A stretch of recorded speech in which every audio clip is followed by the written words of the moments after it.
Now, of course, the economic times have been really hard. And when times are hard, brands get bust. And people move from the brands which they like to cheaper brands, and then to budget brands. And we've seen this happening on a very large scale in different parts of Europe. And the budget brands have grown. At the same time, some of the super brands have grown. It's strange. There are some people who've become even more wealthy, while others have been squeezed, and the middle has really suffered. And you can expect, at the same time, brands within brands inside these superstores. So even more. So you have one superstore, which now this chain may be taking maybe 5% of all retail sales in the whole of Bulgaria.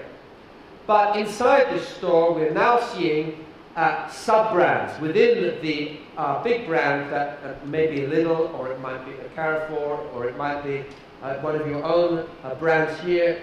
But this is Tesco, and this is the organic sub-brand.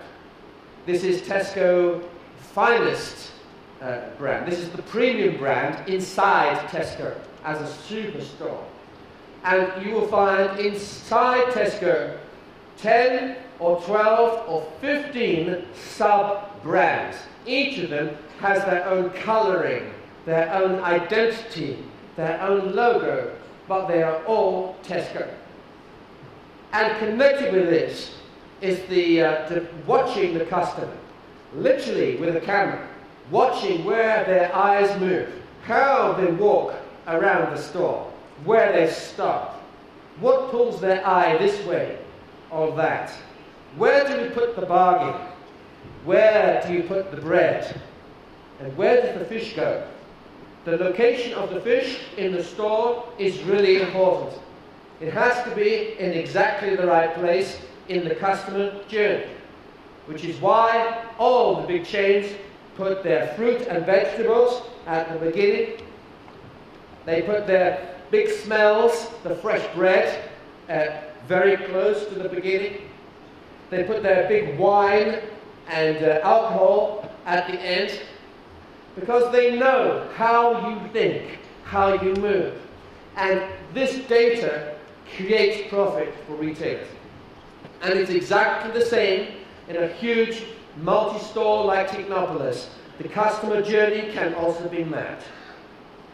We're also going to see growth of self-service, where I know there have been experiments already here, but where the customer is invited to check themselves out. And this saves money. It can create some security issues. It can mean that you lose some product. It has to be worked.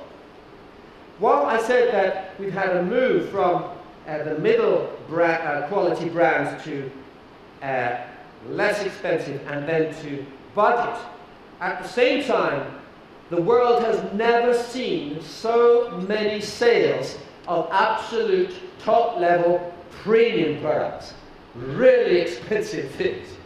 And this is because of the growth in the gap between the very wealthiest in every country and the very poorest.